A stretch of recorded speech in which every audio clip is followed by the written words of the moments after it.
گناہ انسان کی زندگی کو تنگ کرتے ہیں۔ میرے نبی پاک علیہ السلام نے فرمایا جب تو جھوٹ بولتا ہے تو تیرے فرشتے کرامن کاتبین سائیڈ پہ ہو کے کھڑے ہو جاتے ہیں، جب تو زنا کرتا ہے تو تیرے اندر سے ایمان نکل جاتا ہے۔ اور نبی پاک علیہ السلام نے فرمایا جب میری قوم میں ناانصافی عام ہو جائے گی تو قتل بھی عام ہو جائے گا۔ اور سن لو لکھ لینا یہ حدیث دل کی تختی پر، نبی پاک علیہ السلام نے فرمایا جب میری قوم میں بے حیائی اور بدکاری عام ہو جائے گی تو 2 سزائیں اللہ دے گا۔ ایک تو جوان موتیں آئیں گی، جوان بچے کچھ بھی نہیں دیکھا چلے گئے، اور دوسری سزا اللہ یہ دے گا کہ ایسی بیماریاں آئیں گی جن کا علاج نہیں ملے گا، ایسے امراض پھوٹ پڑیں گے۔ اگرچہ میں آپ کو ایسی تقریر بھی سنا سکتا تھا جس پہ آپ بہت زیادہ محظوظ ہوتے، پر میں نے اس جمعے میں ایسا موضوع چنا ہے جس کا ہمیں خاص ضرورت ہے۔ بھائی دیکھے تو صحیح کہ ایسا تو نہیں کہ ہم ان عیبوں میں مبتلا ہیں۔ میرے نبی کریم علیہ السلام نے فرمایا جب تم نیکی کا حکم دینا اور برائی سے منع کرنا چھوڑ دو گے پھر اللہ تم پر ظالم حکمران مسلط کرے گا۔ اور اگلے لفظ اس سے بھی زیادہ سخت ہیں، محبوب فرمانے لگے پھر تمہاری نیک لوگ دعائیں بھی کریں گے تو اللہ وقتی طور پر ان کی دعاؤں کو بھی قبول نہیں فرمائے گا، اس لیے کہ تم لوگوں نے نیکی کا حکم دینا اور بھلائی سے روکنا چھوڑ دیا۔ عزیزو یاد رکھو جب گناہ عام ہوتے تو پھر حالات بدلتے اور لوگوں کو سزا ملتی ہے ان کے گناہوں کی، بلکہ یہاں تک لکھا ہے کہ نیت خراب ہو تو سزا شروع ہو جاتی۔ کیا خراب ہو؟ بولیے گا۔ نیت بھی خراب ہو تو سزا۔ حضرت رومی کہتے ہیں کہ ایک بادشاہ کو پتہ چل گیا کہ ایک آدمی نے بڑا اچھا باغ لگایا ہے، خوبصورت باغ ہے، مالٹے کا کنوں کا باغ بڑا پیارا۔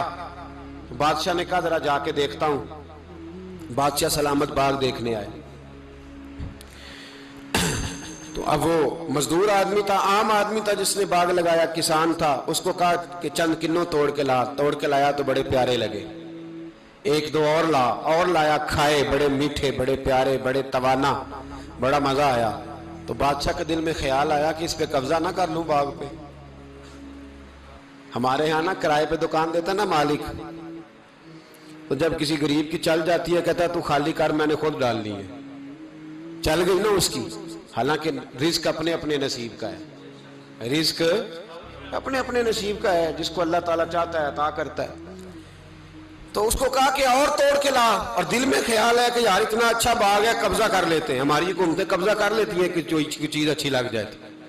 اب وہ کسان 2-3 کنوں توڑ کے لایا، اس نے کھائے تو کھٹے نکلے، ترش تھے۔ کہنے لگا تجھے کیا ہو گیا ہے؟ تو بندہ بڑا صاحب دل تھا، کہنے لگا میں تو ٹھیک ہوں، آپ اپنی نیت سے پوچھیں کہیں خراب تو نہیں ہو گئی۔ تو کنوں میں بھی اس کا اثر آ گیا ہے، اپنی نیتیں بگڑ جائیں نا، نیتیں۔